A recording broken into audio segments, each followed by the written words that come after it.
자, 우리 말씀 듣겠습니다. 침노하는 그리스도인 이란 제목인데요. 마태복음 11장 11절에서 19절까지 먼저 찾아서 우리 함께 합독하시고 우리 목사님 나오셔서 귀한 말씀 전해주시겠습니다. 우리 같이 읽겠습니다. 내가 진실로 너희에게 말하노니 여자가 낳은 자 중에 세례 요한보다 큰 이가 일어남이 없도다. 그러나 천국에서는 극히 작은 자라도 그에게 크니라.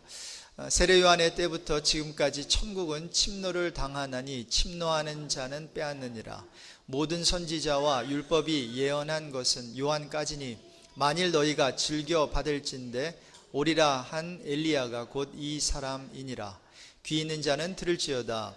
이 세대를 무엇으로 비유할까? 비유하건대 아이들이 장터에 앉아 제 동물을 불러 이르되 우리가 너희를 향하여 피리를 불어도 너희가 춤추지 않고 우리가 슬피 울어도 너희가 가슴을 치지 아니하였다 함과 같도다. 요한이 와서 먹지도 않고 마시지도 아니하며 그들이 말하기를 귀신이 들렸다 하더니 인자는 와서 먹고 마시매 말하기를 보라 먹기를 탐하고 포도주를 즐기는 사람이요 세리와 죄인의 친구로다 하니 지혜는 그 행한 일로 인하여 옳다함을 얻느니라. 목사님 말씀 전해주시겠습니다.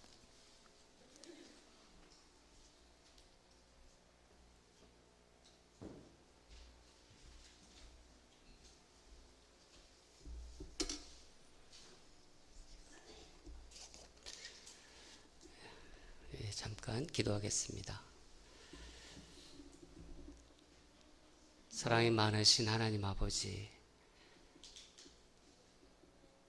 이렇게 주일 예배를 허락하시고 사랑하는 당신의 백성들을 이렇게 모아서 함께 주님의 성전에서 예배 드릴 수 있게 해주셔서 감사합니다. 하나님 아버지, 우리는 말씀 들어야 사는 사람들입니다. 우리는 찬양해야 목이 열리는 사람들입니다. 하나님 아버지, 오늘도 주님 말씀 들으면서 자신을 돌아보게 도와주시고 말씀을 먹으면서 다시 한번 힘을 얻고 영이 새로워지는 그런 시간 되게 도와주시옵소서. 부족한 종을 십자가 뒤에 숨겨주시고 주님께서 전하라는 말씀만 전하는 그런 시간 되게 도와주셔서 성령님 은혜 받는, 그리고 하나님께서 역사하시는 그런 아름다운 예배 시간으로 인도하여 주시옵소서. 예수님으로 기도합니다. 여러분, 우리 몸은 보통 이제 머리가 있죠. 그리고 몸통도 있고 또 손발이 있잖아요. 그렇죠? 근데 이런 생각을 해봤습니다. 이 목이 있잖아요. 갑자기 이 목은 이 머리에 붙어 있는 건지 몸에 붙어 있는 건지 그런 거 생각해 보셨어요? 네. 목은 몸통에 붙어 있을까요? 머리에 붙어 있을까요? 예? 예? 양쪽 다? 연결고리죠. 중요하죠. 그래서 손목, 발목, 또 목, 이 목이라는 얘기. 그게 갑자기 이제 말씀을 묵상하면서 생각이 났습니다. 그래서 이 목은 몸에 붙어 있겠죠. 그죠? 몸에 속했겠죠. 오늘 말씀에 나오는 바로 이 세례 요한이 바로 목입니다. 주님과의 연결고리. 우리 신체로 얘기하면 머리, 두뇌잖아요. 두뇌와 몸의 연결고리. 우리 다 같이 목을 생각하면서 11절을 읽겠습니다. 다 같이 시작. 내가 진실로 너에게 말하노니 여자가 낳은 중에 세례 요한보다 큰 이가 일어남이 없도다. 그러나 천국에서는 극히 작은 자라도 그보다 크니라. 세례 요한은 옛시대와 새시대를 나누는 그 분기점의 역할을 하는 마지막 선지자로 하나님 나라의 도래에 결정적인 역할을 한 인물입니다.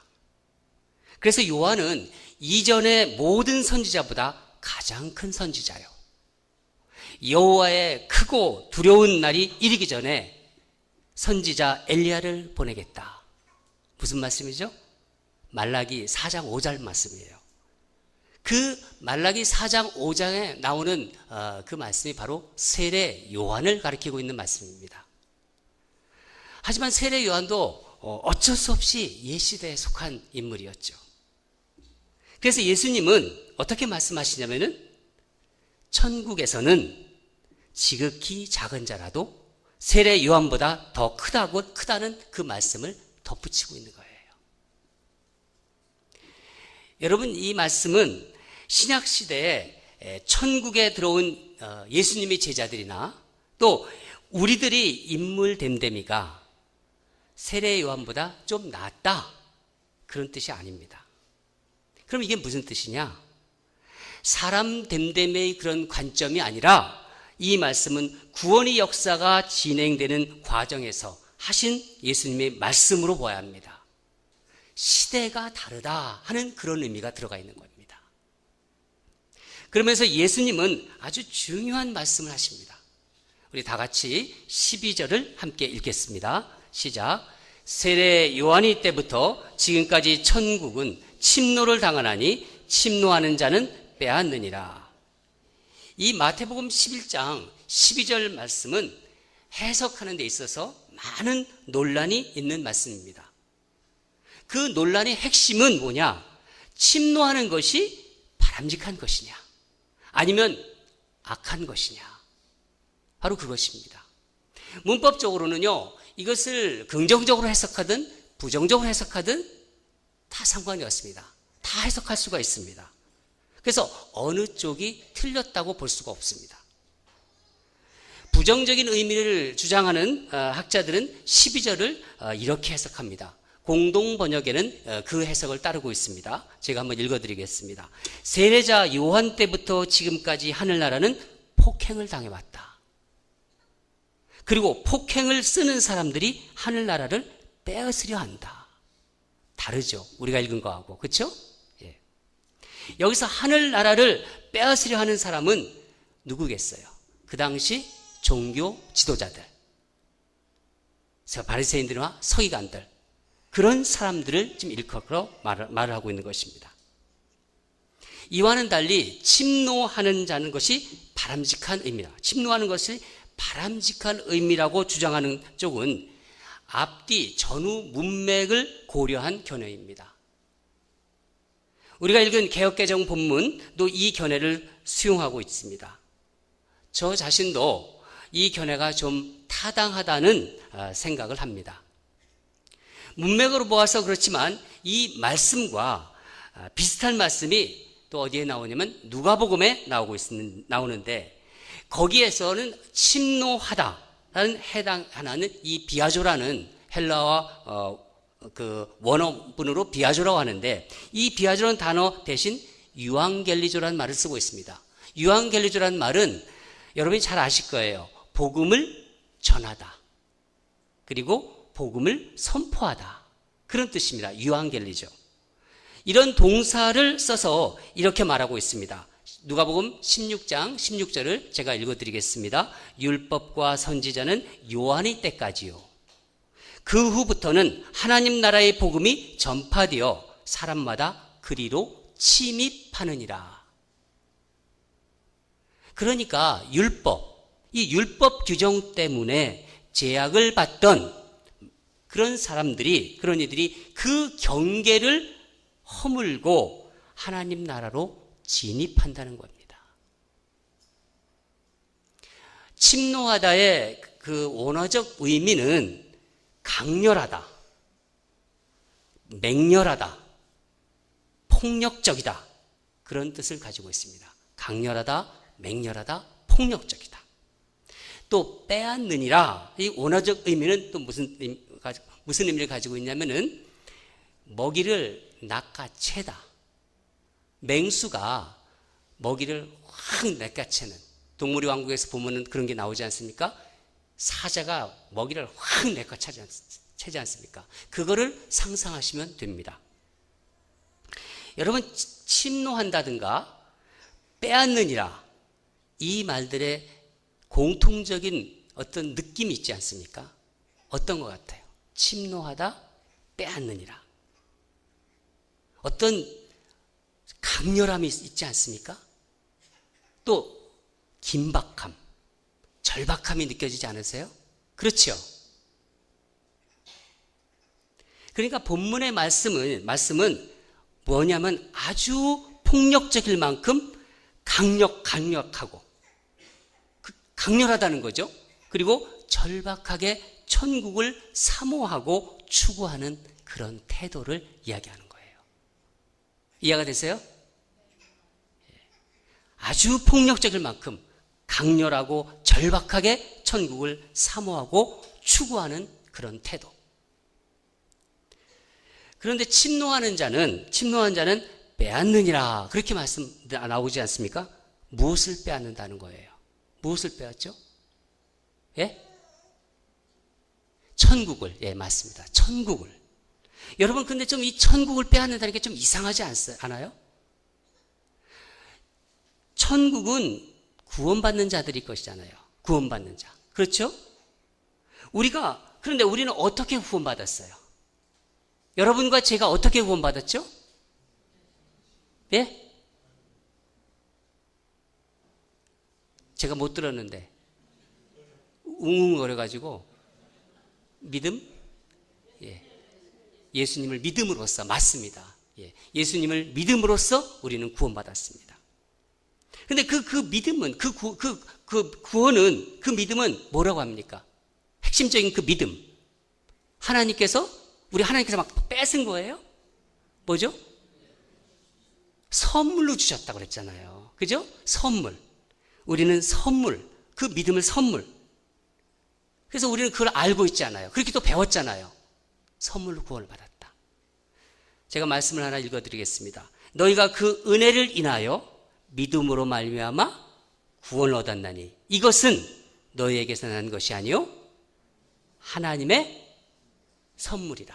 에베소서 2장 8절 말씀입니다. 제가 이렇게 선물하니까 지난번 와서 말씀드릴 때 그 로마서 16장 할 때 거기에 나오는 사람들 숫자를 맞춰주신 분이 있으세요? 오늘 오셨어요?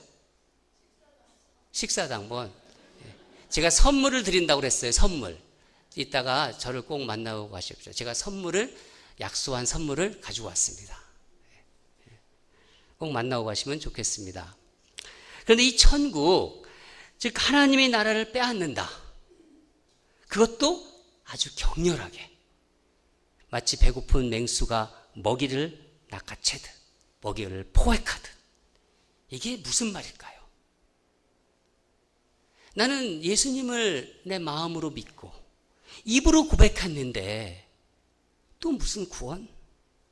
아마 여기 계신 분들 중에서 이런 생각을 하시는 분도 계실 거예요.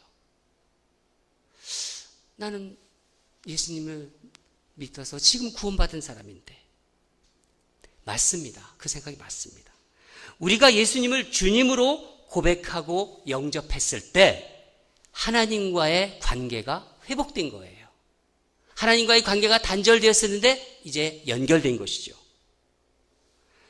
이미 구원받은 것입니다. 이 구원은 영적인 구원입니다. 사망에서 생명으로 옮겨졌느니라. 예, 사망에서 생명으로 옮겨졌느니라. 그러나 여러분, 구원은 단지 과거의 한 영적인 사건으로 끝나지 않습니다. 주님은 이미 시작된 우리의 구원을 예수 그리스도의 날, 주님이 다시 오시는 날, 그날에 완성하십니다. 그때 여러분과 저의 영혼만이 아니라 육체까지, 육체의 구원을 얻게 되는 거예요. 우리가 우리 육체가 부활한 그 육체를 가지게 되는 것입니다. 이것을 구원의 미래라고 할 수 있습니다. 우리는 다 그렇게 될 수 있는, 그렇죠? 다 믿으시죠? 네. 그러면 구원의 지금 현재는 무엇입니까? 구원의 현재. 구원을 얻고 구원의 완성을 향하여 나가고 있는 지금. 우리의 삶의 현장에서 주님께서 그때그때 주시는 말씀, 그 말씀에 반응하고 순종함으로써 이루어가는 것이 지금 우리 구원의 현재입니다.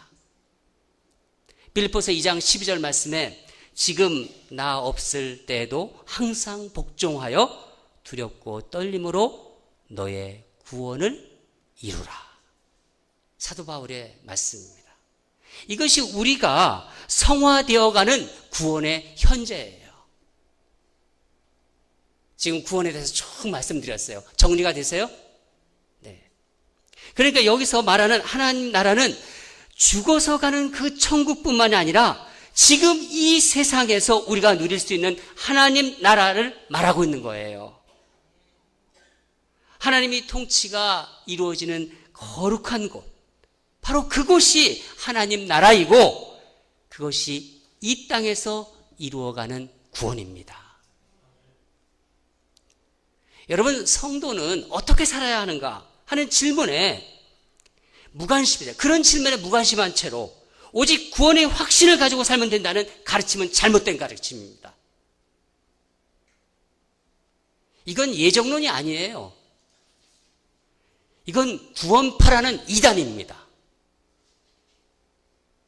구원을 죽은 뒤에 영혼에게 부어지는 복된 상태라고 축소시켜버리는 거예요.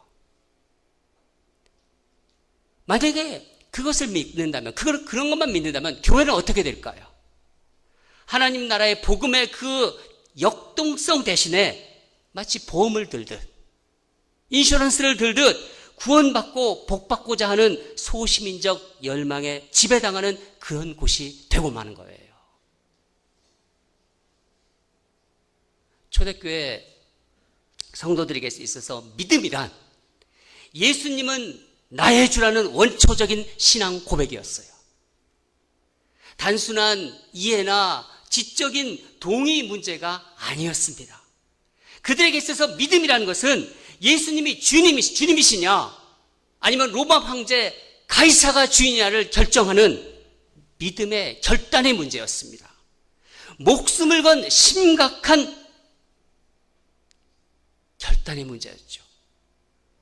아무런 위협도 또 부담도 책임도 없이 그저 믿습니다 라고 대답할 수 있는 그런 문제가 아니었습니다.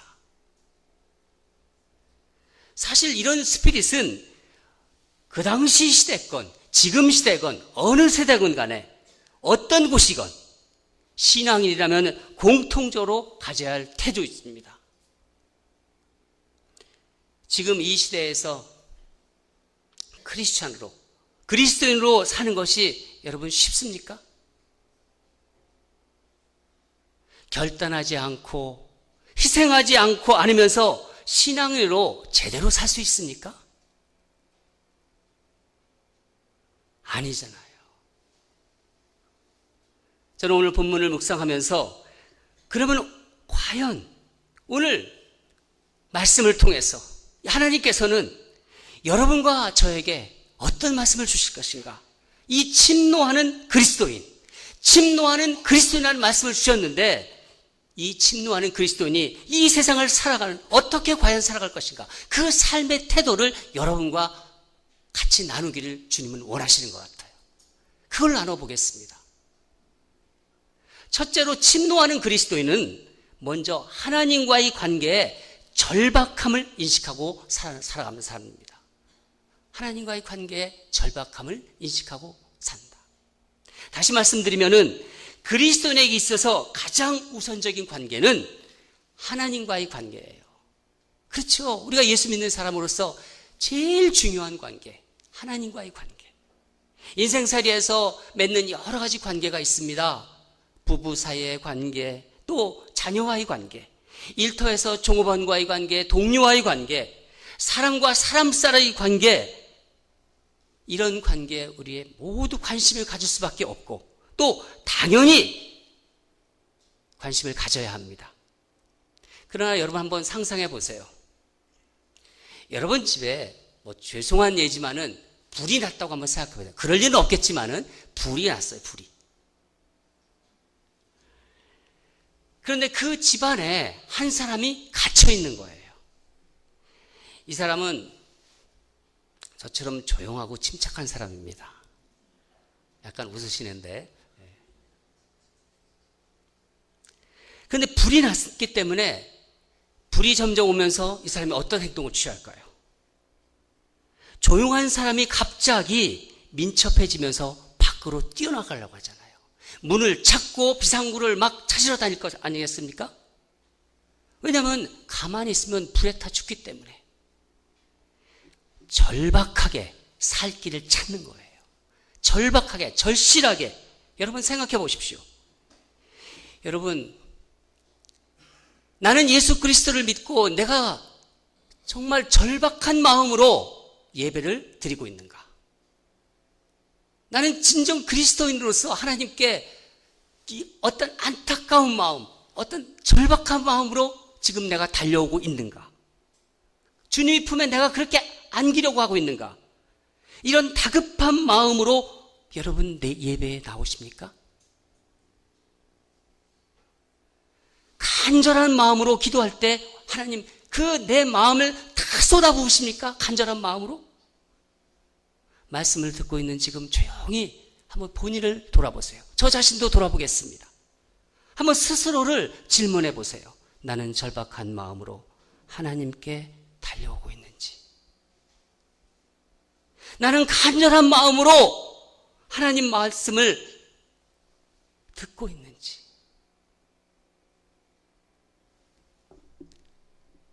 제 아내는 LA에 제가 이사 오고 나서 제가 좀 달라졌다고 그런 말을 했습니다. 발렌시아에 처음 살았고요.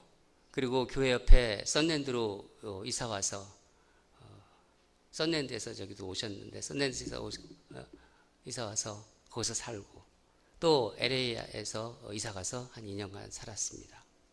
근데 제가 발렌시아나 썬랜드 있을 때보다 LA에서 와서 제가 달라졌대요.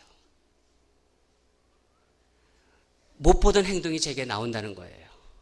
그게 뭐냐면 제가 동작이 빠르고 기민해졌대요. 예를 들자면 LA 시내에서 주차할 때 전보다 아주 빠르게 빈자리를 찾고 또 파킹을 한다고 칭찬을 하더라고요. 기분 좋았습니다. 그 얘기 들을 때. 이거 정말 칭찬받아야 할지는 모르겠어요. 이 말이 벌리. 저는 LA에서 주차할 때 거의 침노하는 자세로 임합니다. 주차장에 딱 들어서면요, 벌써 세밀하게 딱 찾아요. 어디를 찾죠? 스페이스를 찾아요. 비어있는 자리. 비어있는 스페이스가 딱 있다고 딱 판단되면은 그곳으로 돌진합니다. 그리고 그 앞에 가서 깜빡이 등을 옆에 탁 킵니다. 왜? 내가 들어가냐. 다른 차가 감히 넘보지 못하게. 탁 들어. 여러분, 주님과의 관계에서 이런 침노하는 영성이 필요합니다. 놓치지 마세요. 주차 장소를 절박하게 확보하듯이 주님과의 시간을 다른 것에 절대로 뺏기지 마세요. 내가 그리스도인이라면, 내가 침노하는 그리스도인이라면 우리의 바쁘고 빡빡한 삶 가운데 무엇보다도 어떤 것보다도 우선적으로 주님과의 관계를 확보해야 합니다. 우리에게 가장 중요하고 가장 소중한 관계예요. 그렇지 않겠습니까? 주님과의 관계. 여러분 꼭 기억하시기 바랍니다. 내가 확보한다. 다른 거에 밀리지 마세요. 절대로.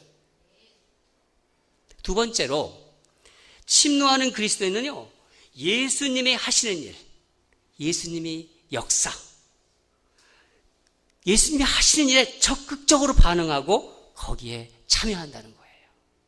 다 같이 한번 16절에서 17절을 읽겠습니다. 시작. 이 시대에 무엇을 비유할까? 비유하건대 아이들이 장터에 앉아 제 동무들을 불러 이르되 우리가 너희를 향하여 피리를 불어도 너희가 춤추지 않고 우리가 슬피 울어도 너희가 가슴을 치지 아니하였담과 같도다. 예수님께서는 참 정말 예수님은 관찰력도 뛰어나세요. 보면은 당시 장터에서 쉽게 볼 수 있는 장면이에요. 이 장면이. 아이들이 피리를 불며 춤추는 이 결혼놀이. 저도 어렸을 때 그런 놀이를 했던 기억이 나요. 전 장래놀이는 안 했어요. 이 장래놀이의 비유를 통해서 하나님 나라에 대한 사람들의 그 차가운 반응, 아주 냉담한 반응을 지금 말씀하고 있는 거예요. 이런 거예요. 애들끼리 이렇게 모여가지고 애들끼리 다 모이잖아요. 그러면 너 신부해. 그래요. 너 신부해. 그리고 내가 신랑 할게. 그리고 너는 피리 불어. 다 역할을 분담하잖아요. 그리고 나서 이제 피리를 불면서 같이 춤을 추는 거예요. 그게 결혼놀이예요. 또 하나의 놀이는 이 장례식 놀이인데, 죽은 메뚜기를 가운데다 딱 갖다 놔요. 그리고 그 메뚜기를 갖다 놓고 이제 장례식 장송가를 부르는 거죠. 뭐 제가 뭐 아이고 하기가 좀 그렇죠. 이제 그걸 애들이 막 따라하면은 땅을 쳐야 돼요. 한쪽에서는 아이고 소리 하면서 땅을 치고, 한쪽에서는 가슴을 쳐야 돼요. 통곡하는 거예요. 이게 장례식 놀이예요. 그런데 피리를 불면 춤을 춰야 되잖아요. 피리는 부는데 춤을 안 춘다는 거예요. 예수님이 그걸 보고 계신 거예요. 춤추지도 않고 슬피 울어도 땅을 치지도 않고 가슴을 치지도 않아요. 예수님이 이 말씀을 하고 있는 겁니다. 함께 놀이에 참여하지 않고 그냥 팔짱 딱 끼고 삐딱하게 서서 비판적인 눈으로 바라보는 사람들. 장송곡이 불려 퍼져도 울지 않는 사람들, 그런 세대, 그런 종교인들을 말씀하시고 있는 것입니다. 교회 마당만 탁 밟고 돌아갈 뿐, 사람들과의 관계에 발을 들여놓지 않습니다. 다른 사람들의 삶을 관찰하고 비판할 뿐, 그들이 삶에 발벗고 들어가 함께 울고 함께 기뻐하지 않아요. 그런 적이 없습니다. 자기 이익에 걸려있지 않으면 관심이 없어요. 예수님은 이 땅에 지금 오시고 있어요. 이 땅에 오심으로 하나님 나라가 도래되고 있고 하나님 나라가 편만하게 펼쳐지고 있는데, 이스라엘만이 유일한 하나님 나라라고 믿으면서 독선과 자부심으로 똘쳐 있는 종교 지도자들, 이들을 향해 예수님은 말씀하십니다. 다 같이 18절과 19절을 읽겠습니다. 시작. 요한이 와서 먹지도 않고 마시지도 아니하며 그들이 말하기를 귀신이 들렸다 하더니, 인자는 와서 먹고 마시매 말하기를 보라, 먹기를 탐하고 포도주를 즐기는 사람이요 세리와 죄인의 친구로다 하니 지혜는 그 행한 일로 인하여 옳다함을 얻으니라. 세례 요한이 예수님이 오시기 전에 어떻게 했죠? 회개하라, 천국이 가까이 왔느니라 말씀하셨죠? 그 외치면서 자기도 그렇게 살았어요. 메뚜기와 석청을 먹으면서. 그리고 거의 먹지도 않고 마시지도 않은 금욕적인 생활을 했습니다. 이런 세례 요한을 그 세대가 뭐라고 불렀습니까? 귀신 들렸다, 저거 귀신 들렸다, 그렇게 손가락질했습니다. 예수님은 병든 자들의 의원이었고 죄인들을 불러서 회개케 하시고 용서해 주셨습니다. 그리고 당시에 손가락질 받는 사람들, 세리나 창녀나 죄인들하고 친구가 되셨습니다. 그들과 같이 식탁 교제를 하셨어요. 그들과 같이 밥을 드셨어요. 포도주를 마셨습니다. 이런 예수님의 삶의 스타일은 복음적이고 그 본인이 전하는 말씀과 걸맞는 그런 삶의 스타일이었습니다. 그런데 예수님을 이 세대는 뭐라고 얘기했죠? 예수님의 그런 행동을 보면서 한마디로 그것을 오늘날 말로 만약에 바꿔서 말한다면은 저거 먹보야. 예수님 잘 드셨거든요. 저거 술을 왜 이렇게 좋아해? 술을 탐한다고 그러고 술을 좋아한다고 그러고 죄인 떨거지다. 죄인들하고 같이 몰려다니니까 죄인 떨거지다. 그렇게 얘기한 것이에요. 이렇게 요한과 예수님의 사역에 대해 차갑고 냉담한 반응을 보이는 당시 사람들에 대해서 예수님이 한마디 하시죠. 뭐라고 하셨죠? 마지막 구절인데, 지혜는 그 행동으로 옳다함을 얻느니라. 무슨 말씀이신 것 같아요? 아주 의미심장한 말씀입니다. 지혜는 그 행한 일로 옳다함을 얻느니라. 지혜는요, 삶으로 나타난다는 거예요. 삶으로 증명된다는 거예요. 지혜다 그러면 뭐가 탁 들어오는 거. 예수님이 그런 말씀을 통해서 보면은요, 지혜는요, 우리가 생각하는 예를 들어서 어떤 명료한 비판이나 비판적인 어떤 논리나 어떤 세련된 어떤 말들, 그런 거 있잖아요. 세련된 언변, 사회적인 어떤 지위, 종교적 명성, 그런 것들이 아니라 그 사람의 삶으로 드러난다는 거예요. 주님께서 그 말씀을 하신 겁니다. 아무리 회개와 복음을 외쳐도 나는 내 생각이 있어. 나는 내 놀이가 있어. 나는 내 사역이 있어. 그것을 고집하면서 비판만 한다는 것은 본질적으로 바리새인들과 서기관들과 그들이 나타내는 반응과 비슷한 거라는 주님의 말씀입니다.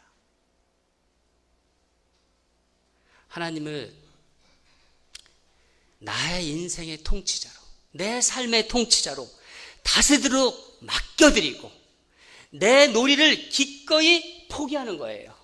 내가 그동안 가져왔던 그 놀이를 다 포기하는 거예요. 기꺼이 주님의 놀이, 주님의 복음의 그 역사, 또 말씀의 능력, 거기에 반응하고 참여하는 그런 삶이 바로 천국 백성의 바른 삶입니다. 여러분, 천국에 침노하는 그리스도인은 하나님의 음성, 말씀에 부분적으로 반응한 사람이 아니에요. 온몸으로 응답하는 사람들입니다. 온몸으로. 나 같은 자를 구원해 주신 하나님의 은혜를 감사로 응답합니다. 눈물로 응답합니다. 말씀이 나를 부르면 순종으로 응답합니다. 말씀을 소홀히 대하지 않습니다.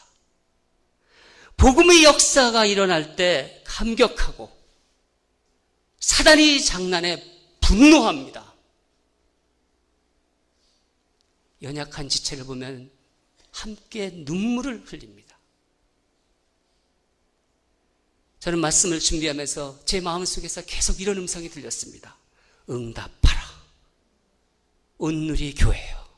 응답하라. 인랜드 온누리 교회요. 여러분, 이런 주님의 부르심이 들리지 않으십니까? 예수님은 2000여 년 전에 이 땅에 오신 그때뿐만이 아니라 지금도 여러분 한 분 한 분을 부르고 계십니다. 하나님이 통치가 이루어지는 하나님 나라에 대한 확고한 그 어떤 그 확신, 의지, 또 간절한 그 소망, 그것을 가지시고 주님의 말씀과 공동체의 부르심에 기꺼이 응답하는 여러분과 제가 되기를 주님의 이름으로 축원합니다.